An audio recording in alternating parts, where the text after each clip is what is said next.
jika di dalam penyampaian saya ini kurang berkenan, mohon dimaafkan.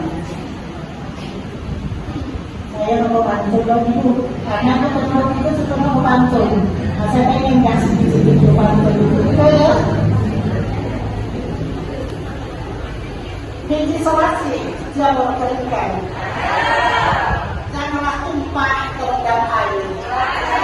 Terima kasih kami aturkan kepada para jemaah yang telah hadir. Sangkut di celah di atas bajakan, ayulah Allah tempatnya lembut. Semoga Allah melimpahkan berkah, selamat sejahtera sepanjang hidup. Anak-anak darah tolong jaga kami, tutur dan tingkah marilah indah. Selesai acara kami doakan, semoga menjadi berkah dan amal ibadah. Si gula-gula turunkan, rupanya pun tak si batu bertuah. Terima kasih pula kami sampaikan kepada Pak Ustadz pemberi tausiah. Buah durian biji selasi, air mendidih tolong disiramkan. Cukup sekian dan terima kasih. Kurang dan lebih mohon dimaafkan.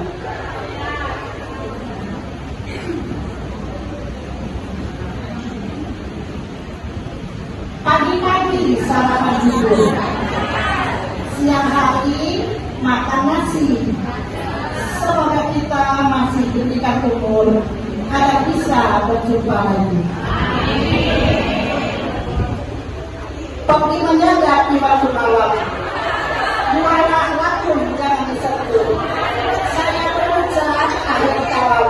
Assalamualaikum warahmatullahi wabarakatuh.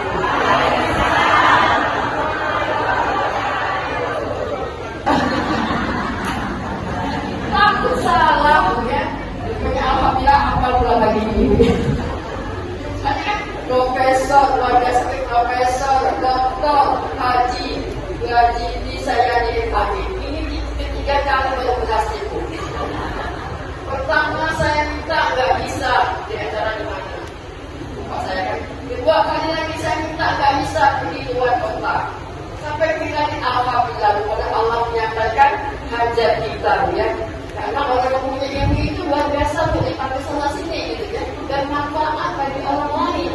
Kata Rasulullah kan khairun nas anfa'uhum linnas, hadisnya. Sebaik-baik manusia adalah bermanfaat bagi orang lain. Jadi ilmunya bisa dibagi-bagi kepada kita semua hari ini ya. Kemudian yang saya hormati juga Ketua Majelis Taklim Baitur Rahim. Luar biasa ini penampilannya, gitu ya.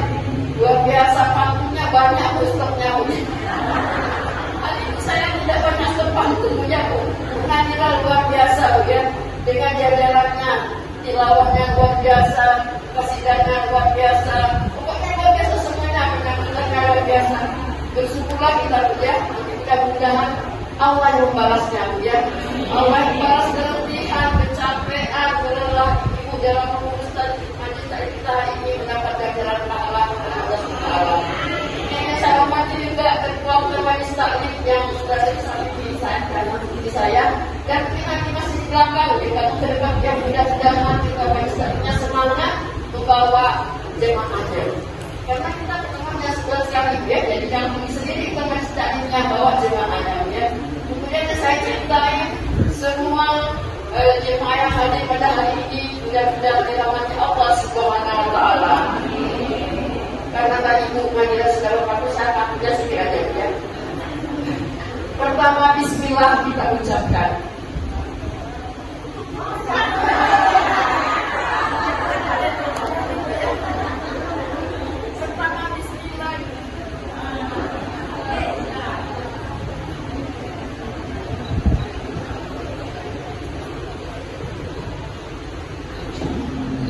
Pertama bismillah kita ucapkan. Alhamdulillah pada akhirat. Semoga apa yang kita rasakan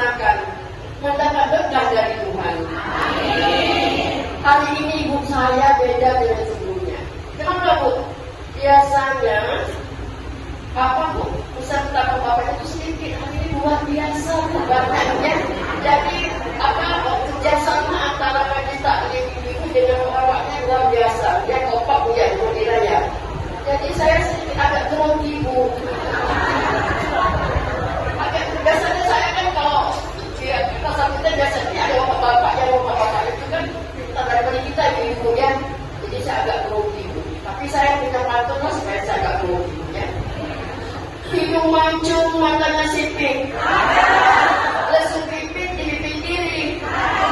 Bapak ibu tersenyumlah sedikit, agar saya percaya diri. Biasanya lupa ibu sudah berkirim surat memakai sabtu. Di dalam laut ikan berenang. Karena bapak ibu sudah tersenyum simpul, hati saya sangatlah senang. Itu seringnya kepada saya, ibu ya. Saya rasa bertanya, apa kabar ibu semua?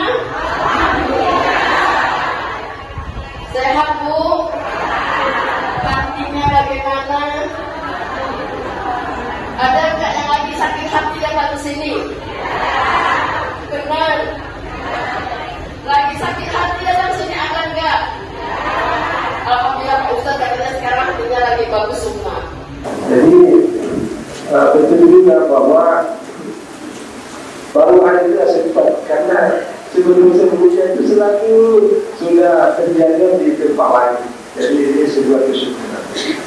Ibu-ibu dan bapak-bapak yang saya muliakan. Apa dia berapa tadi itu? Pasien. Kalau sampai dia 10.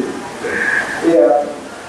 Saya sebenarnya diberi amanah untuk menyampaikan judulnya tentang macam-macam hidayah.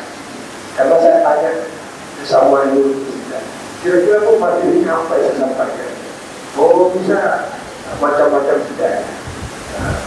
Tapi karena tadi ada ayat yang dibaca pada waktu tadi itu surah Muhammad ayat 7, itu saya teringat lagi masa-masa dulu saya di pengajian-pengajian, maka itu nanti tidak panas.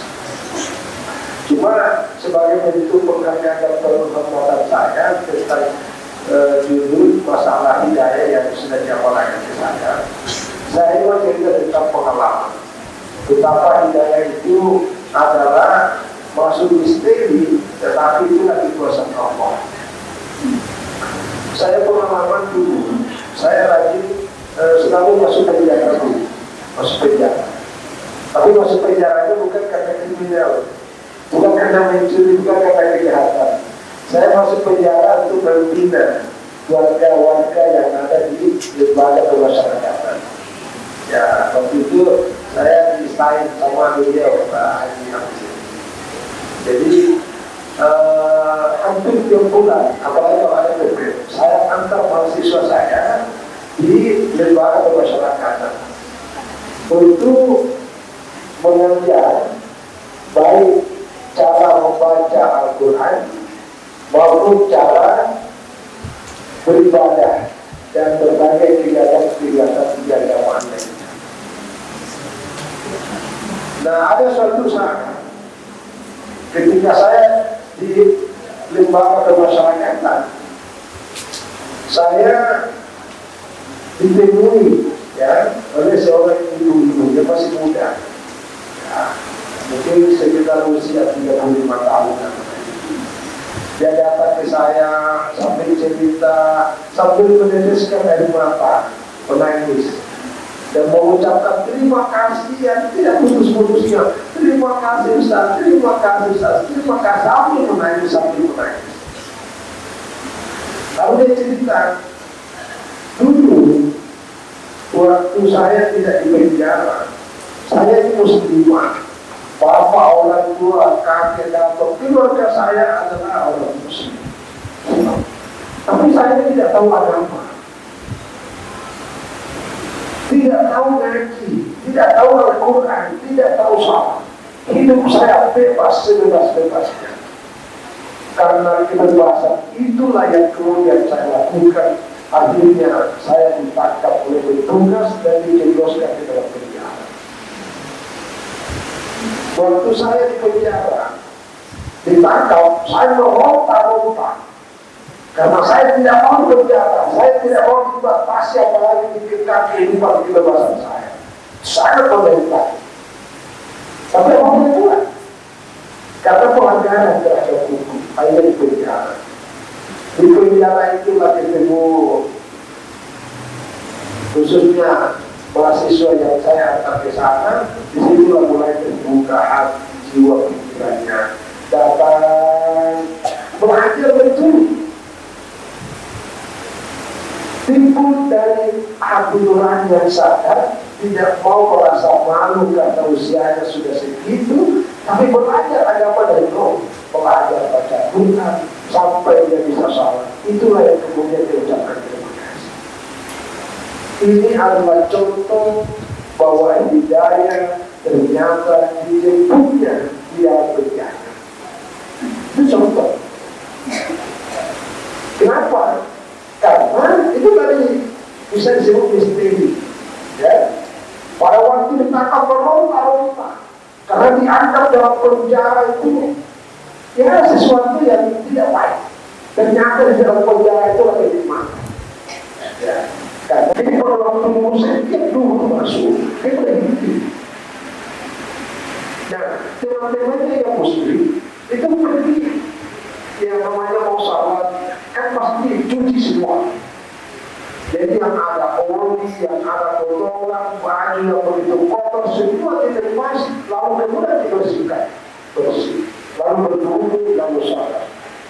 Yang bersangkutan ini karena dia tidak Islam, dia cuma lihat-lihat aja. Dia selalu perhatikan, bagusnya orang Islam. Setiap waktu sholat, dia selalu dalam keadaan bersih, bajunya bersih, badannya bersih, tempatnya bersih. Dan saya ini kok terus? Itu terbuka pikirannya, terbuka hatinya. Akhirnya itulah yang mendorong dia. Ada kawan dekat kerja yang terakhir ketemu dengan saya. Dia selalu bertanya. Akhirnya memutuskan untuk menganut agama Islam. Jadi pintu hidayah salah satunya juga melalui tempat kerjaan, di mana tempat kerja kita itu ada orang-orang yang berbuat kebaikan di situ. Jadi bersahabat bersama dengan orang-orang baik, orang-orang yang terbaik, orang-orang yang selalu rajin ibadah dekat dengan Allah, itu juga menjadi pintu dan jembatan untuk kita dapatkan hidayah. Seperti tadi. Jadi ini contoh bahwa hidayah itu ada jalannya. Walaupun hidayah seperti ini adalah hak prerogatif Allah. Ya? Jadi tidak ada yang bisa membuka pintu hati seseorang kecuali hanya Allah. Jadi hidayah itu secara garis besarnya ada dua macam. Ada hidayah umum yang bersifat umum. Bersifat umum itu artinya petunjuk yang kita dapat berdasarkan ilmu pengetahuan. Kita tahu sholat itu hukumnya wajib. Zakat itu hukumnya wajib bagi orang yang mampu. Semua kebaikan kita tahu, tapi belum tentu tidak mampu mengamalkannya. Betapa banyak orang yang tahu masalah agama, tapi hatinya terbuka dan terdorong yang melakukan apa yang dia tahu. Belum tentu. Jadi yang mendorong membuka pintu hati kita sedikit apapun untuk rela, walaupun dalam banyak tantangan, tapi semangat kita berbuat baik itu karena hidayah dari Allah. Ditegakkan, innaka la tahdi man ahbabta walakinna Allah yahdi man yasha'. Itu yang Quran. Surah Nur ayat berapa ya? Artinya surah Al-Isra. Surah Al-Isra ayat 100. Artinya sesungguhnya engkau Muhammad tidak bisa memberi hidayah kepada siapa yang engkau kita. Akan tetapi hanya Allah yang bisa memberikan hidayah siapa yang Allah berikan. Itu namanya hidayah khusus. Itu namanya taufik. Ya, ini ada yang khusus. Kalau hidayah umum ini banyak. Kalau orang lain mengatakan begini, hidayah itu ada dua macam. Yang pertama ada namanya hidayah itu ilham. Ilham itu kayak ada sinyal. Ya. Yang kedua ada namanya hidayatul hawas. Hidayatul hawas itu artinya hidayah panca indera. Hidayah indera. Jadi di mata, telinga, hidung, mulut, kaki, tangan itu adalah hidayah. Karena itulah yang menjadi jembatan untuk bisa masuk ke hati kita. Apa yang kita lihat, apa yang kita dengar, itu menjadi jembatan. Yang ketiga ada namanya hidayah al-akal, hidayah akal, hidayah pengetahuan. Jadi hidayah ilham, hidayah indera ini tidak punya arti apa-apa kalau tidak punya akal. Tapi orang yang punya akal, kalau tidak punya agama, itu tidak sempurna. Ya, betapa banyak orang yang akal kecerdasannya luar biasa, pintanya, tapi kalau tidak dituntut oleh agama, akalnya bisa mencelakakan dirinya di jurang kemaksiatan. Dan itu yang terjadi. Maka Allah berikan hidayah, namanya hidayah tauhid, hidayah agama. Jadi hidayah ilham, hidayah indra, hidayah akal, hidayah agama ini bersifat umum. Hidayah agama inilah yang melalui Rasulullah Shallallahu Alaihi Wasallam yang diutus oleh Allah untuk disampaikan kepada kita tentang al-Islam. Al-Yawma akmaltu lakum dinakum wa atmamtu alaikum ni'mati wa raditu lakumul Islam dinan. Itu Al-Quran yang disampaikan oleh Nabi Muhammad Shallallahu Alaihi Wasallam kepada kita. Saya ada Rusdiana. Yang mau saya tanyakan, kita kan memegang Al-Quran dan harus suci. Sekarang kalau kita membeli Al-Quran di pasar, kita sudah menunduk dari rumah. Tapi sampai di sana kita batal. Bagaimana cara kita membelinya? Mohon penjelasan dari Pak Ustaz. Assalamualaikum warahmatullahi wabarakatuh. Sehubungan dengan hidayah dari Pak Ustaz, ada yang ingin saya tanyakan. Bagaimana caranya kita mendapatkan hidayah? Terus apakah kita tahu seseorang itu mendapatkan hidayah? Dan apakah hidayah ini bisa hilang dari seseorang? Assalamualaikum warahmatullahi wabarakatuh. Assalamualaikum warahmatullahi wabarakatuh. Saya dari Pasar Ibu saya. Ada yang mau saya tanyakan Pak Ustaz? Misal ini ada orang yang mau masuk Islam. Saya bertanya di masjid saya. Masuk Islam, kata Pak Ustaznya dibimbing aja tadi ya kan? Semampu kita misalnya asyhadu an la ilaha illallah. Nah, dalam perjalanan Pak, misalnya orang yang sudah kita bimbing masuk Islam dengan kemampuan kita yang ada, dia tidak menjalankan syariat Islam seperti yang harus dijalankan dalam agama Islam. Itu tanggungannya ke siapa Pak? Gitu aja, simpel. Assalamualaikum warahmatullahi wabarakatuh. Itu bersama. Itu memang sebaiknya dalam keadaan itu.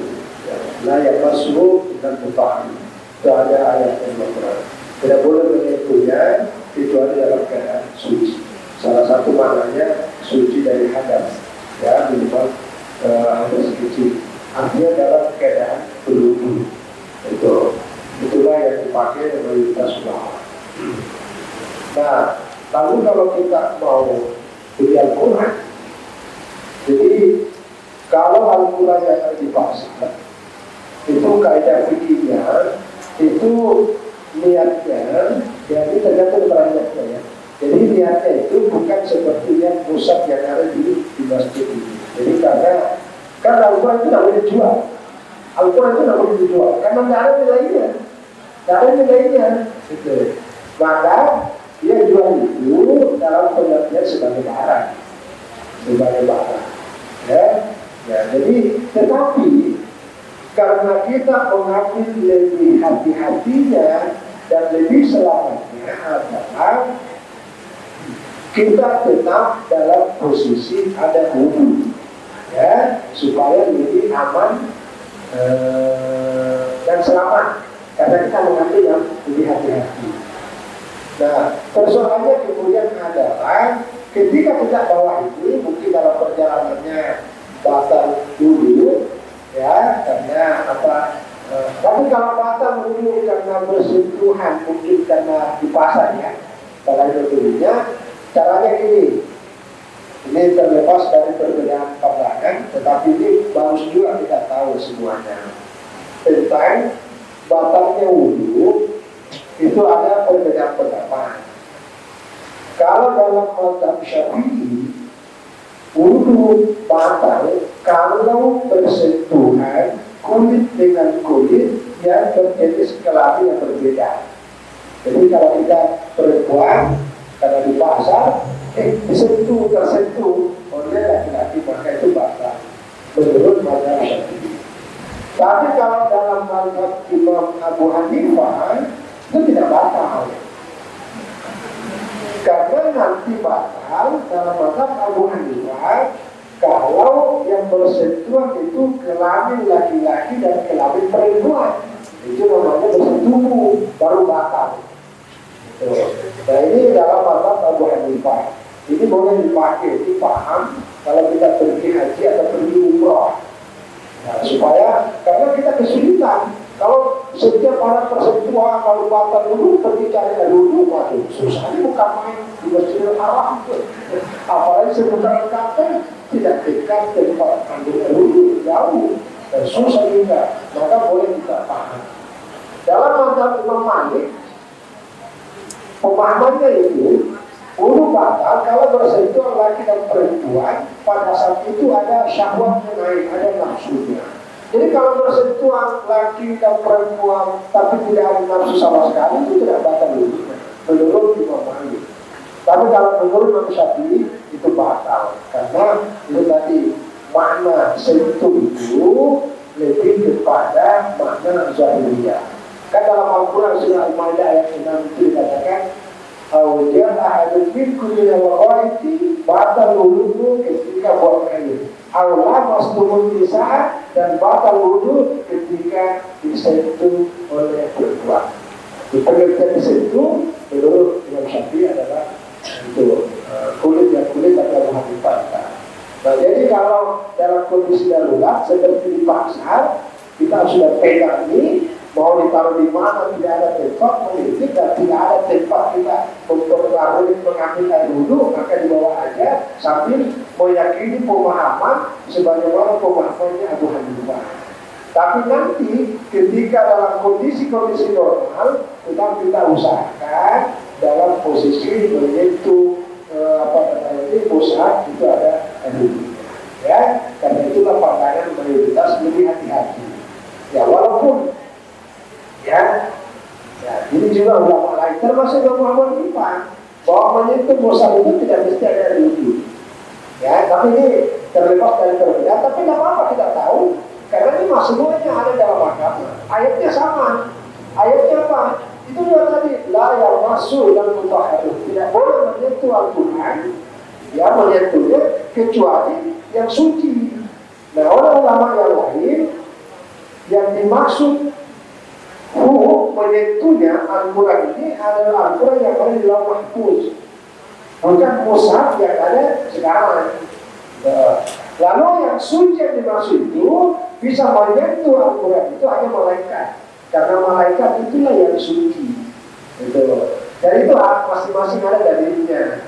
Ya, jadi yang mengatakan boleh menyentuh mushaf Al-Quran tidak dalam keadaan ada dulunya, itu ada pendapatnya dengan cara memahami ayatnya seperti tadi bahwa yang tersebut Al-Quran itu adalah yang ada di dalam Mahfuz, kemudian yang masuk suci adalah malaikat. Tapi mazhab Syafi'i yang dimaksud mushaf adalah Al-Quran yang ada sekarang, dan yang dimaksud suci adalah kita yaitu suci dari hadas. Jadi ada dua pendapat itu. Jadi supaya ketika ada kondisi-kondisi darurat tertentu, kamu ambil pendapat yang bisa menyelamatkan. Kira-kira itu Allah bisa. Yang kedua, tadi kita sudah bicara tentang hidayah. Hidayah ini ya kita jemput. Bagaimana cara mendapatkannya? Ya banyak. Salah satunya tadi itu adalah mencari titik-titik spot, titik-titik di mana kebaikan-kebaikan di situ berkerumun, karena itu menjadi sangat berperan untuk kita juga terpercik untuk mendapatkan hidayah. Seperti yang tadi, karena seorang ibu datang ke tempat pengajian, maka di situ dia dapat. Seorang yang bekerja di bengkel tadi, karena dia bergabung dengan teman-temannya yang rajin sholat, begitu masuk waktu dulu, dia bersihkan semua badannya pakai untuk sholat, akhirnya dia mendapatkan hidayah. Banyak tempat. Apalagi ya tempat-tempat ya katakanlah di masjid, tempat-tempat di pondok pesantren, dan di tempat manapun yang di situ ada kebaikan-kebaikan itu. Ya, satu. Yang kedua juga adalah ya, tapi yang terakhir itu saya kira tidak terlepas dari doa. Ya, karena ya salah satu doa yang seharusnya sebaiknya kita baca itu adalah Rabbana la tuzigh qulubana ba'da idh hadaytana wa hab lana min ladunka rahmah innaka antal wahhab. Itu ada dalam Al-Quran. Itu salah satunya. Kenapa kita katakan ya Allah, ya Allah engkau condongkan, palingkan hati kami setelah engkau berikan petunjuk. Ya, kenapa? Karena saat ini kita berada di era, di zaman, di waktu, hal-hal yang membuat hati kita bermain sangat banyak. Kalau kita di masjid aman, mungkin di rumah aman, tapi begitu kita keluar dari rumah, banyak. Masuk ke pasar, apalagi bergabung dengan teman-teman yang mungkin ya macam-macam lah, macam-macam. Jadi doa itu yang kunci, ya doa. Yang ketiga, ya tadi sih yang bersama sih yang pertama. Ya kita berdekat dan selalu ya tanya jawab, bertanya kepada orang ketika kita dalam kondisi jangan sendirian. Ada masalah tanya, tapi tanya kepada ahlinya, tidak. Ya kira-kira gitulah. Nah, termasuklah berbuat aja kebaikan. Insya Allah kebaikan itulah yang akan mengantarkan kita untuk semakin dapat hidayah. Masalah tanda-tandanya, memang secara lahirnya kita bisa lihat ketika orang itu berbuat kebaikan, kita harus berpikiran positif. Ya walaupun hakikatnya, karena dalam pandangan agama itu mengatakan al-hukmu bil-zawahir wa Allah yatawassalah. Artinya kita manusia ini menilai sesuai apa yang kita lihat sahihnya, syariatnya. Tapi masalah hakikatnya hanya Allah yang tahu. Jadi kita melihat secara lahiriahnya bahwa ketika orang itu, salah satu ciri ketika orang itu selalu menetap di masjid, maka saksikanlah orang itu adalah sebagai manusia. Itu salah satu. Ya, jadi selalu berada di tempat-tempat kebaikan, ya, itu juga dari salah satu tanda kalau ini mendapat kebaikan. Ya, jadi kemudian langkah-langkahnya, tutur katanya yang baik, sikap perbuatannya baik, itu tunduk patuh pada kedua orang tua yang baik, itu salah satu tandanya bahwa itu dapat hidayah. Ya walaupun itu namanya tanda ya, tapi kita tidak bisa menjustis bahwa ini Allah sudah terbukti surga. Ya. Amin. Ya. Tapi kalau dicap wajib neraka, bayangkan tak bagus, ya. Ya. Saya kira itu Allah Alhamdulillah. Lalu yang kedua, pertanyaan ketiga Ustaz, bagaimana jika ada yang baru masuk Islam? Oh iya. Tapi di pertengahan jalan tidak tidak berjalan. Ya baik, makasih banyak. Jadi ketika kita sudah menuntut orang, saudara kita, keluarga kita, dan sudah masuk Islam, itu sudah luar biasa. Masalah kemudian perjalanan hidupnya di dia taat atau tidak taat, itu tujuan dari tanggung jawab kita. Tetapi tidak ada salahnya setelah kita menuntut saudara-saudara kita untuk masuk agama Islam, kita juga ada rasa tanggung jawab untuk memberi dukungan. Paling tidak kita arahkan. Saya di Pontianak ini sudah beberapa orang saya masukkan Islam. Dan salah satu yang saya sering sebut adalah datang-datang lagi mujahidin. Karena itu paling gampang. Jadi paling gampang itu kalau ada orang kita coba datang lagi mujahidin. Karena di mujahidin itu ada memang sebuah lembaga yang menangani secara khusus. Setelah diislamkan, kadang-kadang kan diberi yang itu.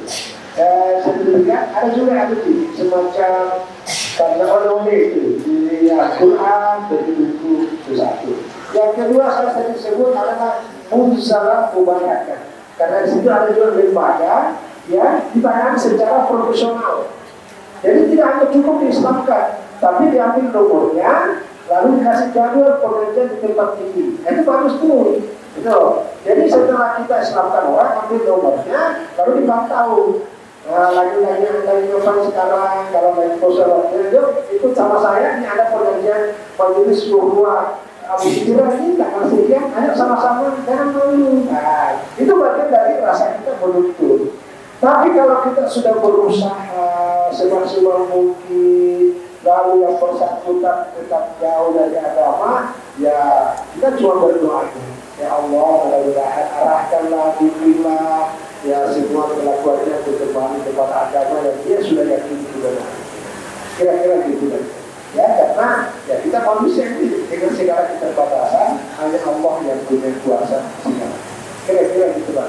Wallahu a'lam bishawab. Assalamualaikum warahmatullahi wabarakatuh. Apakah ziarah kuburnya? Apakah mengantar jenazahnya sampai ke kubur? Jadi kan ziarah kubur ada dua lah Pak. Yang pertama mengantar jenazah tidak boleh, tapi ziarah kuburnya yang seminggu sekali kita ke kuburan atau setahun sekali atau berapa kali.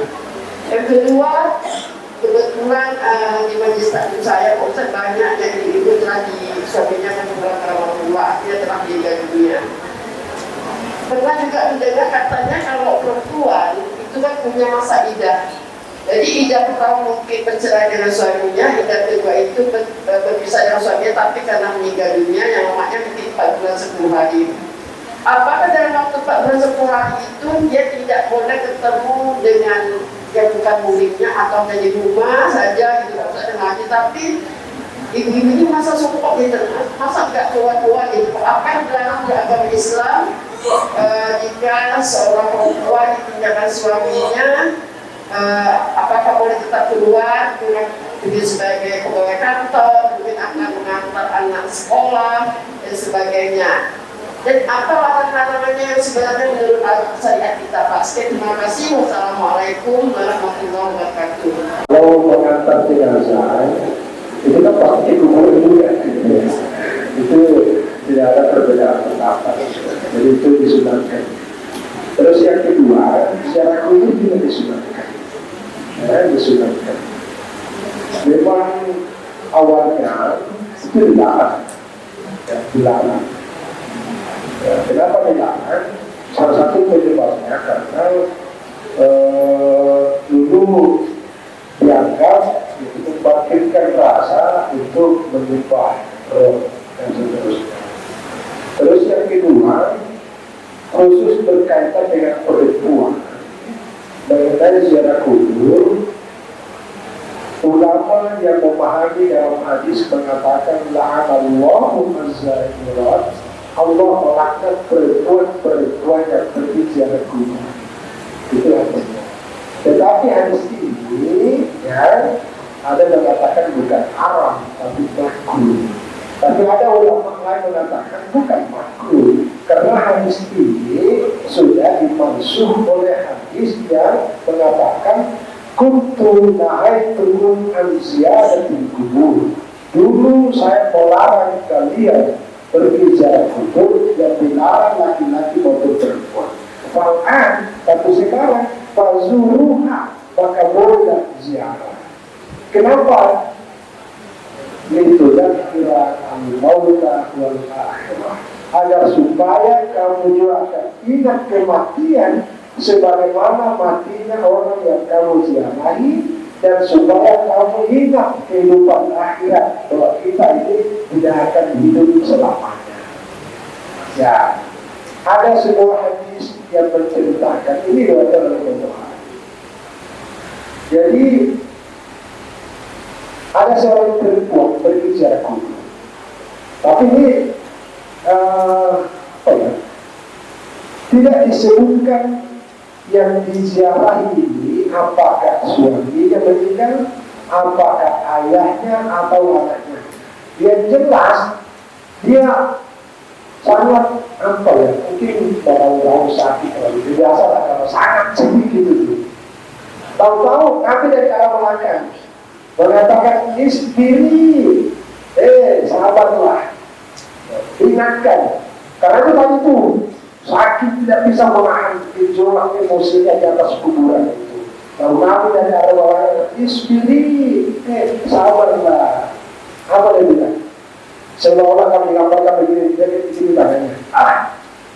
Memangnya kamu tidak bilang itu karena Anda tidak merasakan. Rasanya kira-kira gitu lah. Jadi bagaimana aku bisa sabar? Kau tidak merasakan apa yang aku rasakan. Kira-kira seperti itu. Setelah begitu ada memberitahu. Dan tahu nggak tadi yang bilang itu Rasulullah tadi itu? Waduh. Akhirnya dia pergi meninggalkan itu. Dia pergi ke rumah Rasulullah, mengetuk pintu sampai 3 kali. Lalu dia cerita, minta maaf, kita dia bahwa saya tidak tahu bahwa yang tadi itu mengingatkan saya seperti Rasulullah. Lalu di situ Rasul mengatakan, as-sabru inda sholati ula. Bahwa sahabat itu adalah pada awal kita ditimpa musibah. Dan ukuran kesabaran, ya, itu sangat terlihat pada awal kita dikena musibah. Artinya, jangan berlebihan.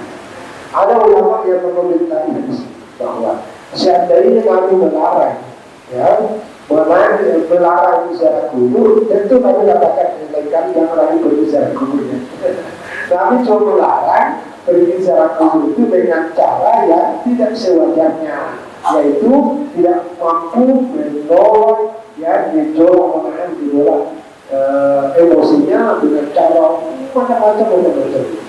Jadi sekali lagi ziarah apa yang dari ibadah untuk mengingatkan kita kepada kematian, tapi jangan seperti itu. Bagi yang tidak ada fitnah, ya, jadi bagi yang tidak ada fitnah, saya kira itu tidak masalah. Tapi kalau ada fitnah yang didapatkan, ya bisa mendoakan dari rumah, berdoakan dari masjid, atau setiap selesai sholat 5 waktu, ya. Jangan pernah kita lalai untuk berdoakan kedua orang tua kita dan semua orang yang kita cintai, terutama guru kita, kita. Itu satu. Terus yang kedua, ini orang yang tidak punya. Ya sebenarnya kalau 14 hari itu saya tak tahu, mungkin kebiasaan ya, atau ada satu tempat. Sebenarnya kalau ada sih itu bisa kita sesuaikan, karena apalagi seorang perempuan yang kemudian punya tanggung jawab dinas atau di kantor atau apa yang mungkin tidak bisa tidak kecuali dengan itu, maka itu tidak ada masalah. Nah, lain halnya kalau itu sudah menjadi ketetapan agama, misalnya masa iddah, ini kalau janda ya. Ya, tapi kalau perempuan yang sudah lama, ibu-ibu lah ya, sudah lama kan suaminya meninggal, sudah lama. Lalu kemudian ada kematian di antara keluarganya bukan bagian daripada iddah, lalu kemudian tidak boleh keluar. Nah, itu mungkin semua kebiasaan pada keluarga tertentu atau daerah tertentu. Nah, kalau hanya sebatas adat atau kebiasaan, lalu kemudian ada kebutuhan yang mendesak, saya kira itu kita bisa menyesuaikan, ya. Apalagi kebutuhan yang sangat pokok, yang macam katakanlah seorang ibu yang mungkin berjabat, apalagi kalau sekarang kan banyak anggota dewan misalnya atau camat, bupati dan sebagainya, itu kan ada tuntutan yang besar, mau tidak mau dia akan memenuhi kewajiban tersebut. Jadi saya kira kita juga tidak bisa terlalu mengikat diri. Kecuali tadi kalau dalam persoalan agama, karena itu ada ketentuannya, itu mungkin beda, ya beda. Tapi kalau hanya sebuah kebiasaan semacam 14 hari, ya saya kira, setahu saya sih tak ada ketentuan agama, ya kalau bukan tidak. Jadi masih bisa kita sesuaikan dengan konteks keperluan apa yang paling besar. Selama lagi-lagi tidak ada fitnah dan hukum agama yang